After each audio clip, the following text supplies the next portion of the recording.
بسم اللہ الرحمن الرحیم۔ اگر آپ کے کوئی کام اٹکے ہوئے ہیں یا آپ پریشانیوں میں گھرے ہوئے ہیں اور آپ کو لگ رہا ہے کہ اب کچھ نہیں ہو سکتا، اب کوئی راہ نظر نہیں آ رہی، تو آپ تہجد شروع کر دیجئے۔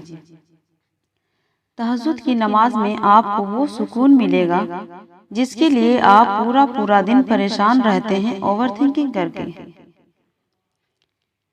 وہ آدھی رات کی 10 منٹ آپ کے پورے دن کی دوا کا کام کرے گی۔ نہ کوئی ٹینشن آپ کے قریب آئے گی اور نہ ہی کوئی مایوسی آپ کو چھوئے گی۔ تہجد کی کم سے کم 4 رکعت تو ضرور ادا کیجیے۔ 2 رکعت کر کے پڑھنا شروع کیجیے۔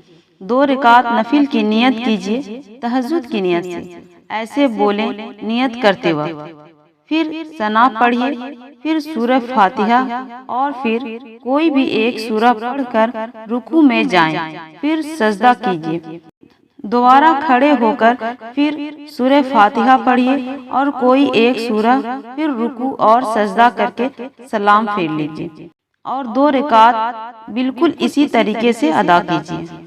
آپ کو جتنی بھی پریشانی ہو ایسے ہی پڑھتے جائیں 2 رکعت کر کے۔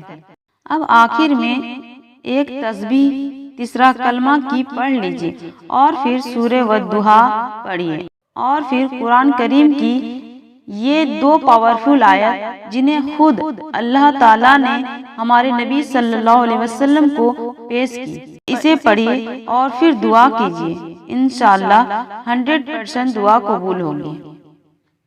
اگر راستے بند نظر آ رہے ہیں اور قدم تہجد کی طرف جا رہے ہیں تو جان لو تمہارے رب نے تمہیں تہجد کے لیے چن لیا۔ وہ محض اس لیے تمہاری نگاہوں سے راستوں کو اوجھل کر دیتا ہے تاکہ تم اسے منانے تہجد تک جاؤ۔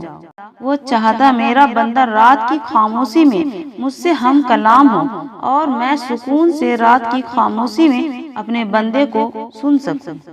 وہ رب جو تم سے سب سے زیادہ پیار کرتا ہے، وہ جو تمہیں صبر دیتا ہے، تمہیں ہمت دیتا ہے، تمہیں تہجد میں اٹھنے کی توفیق دیتا ہے، تو تم نے کیسے سوچ لیا وہ تمہارے صبر کو شکر میں نہیں بدل سکتا؟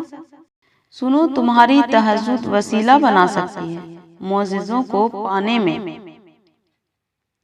تہجد وہ واحد نماز ہے جس کے لیے اذان کی آواز مسجد سے نہیں دل سے آتی ہے۔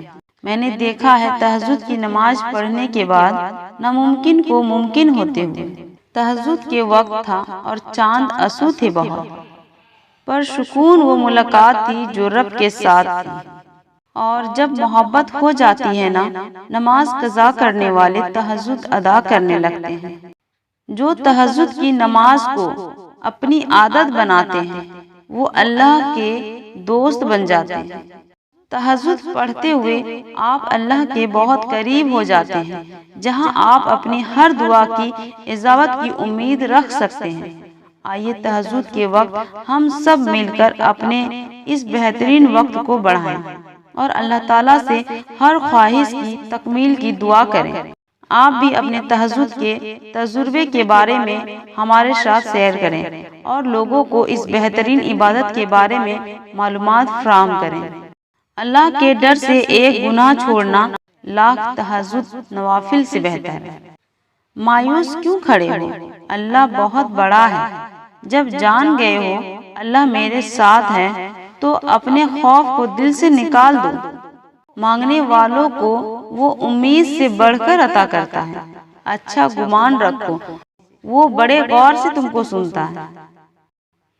آپ کی زندگی میں پڑھی گئی ایک تہجد کی نماز پوری زندگی بدلنے کی طاقت رکھتی ہے۔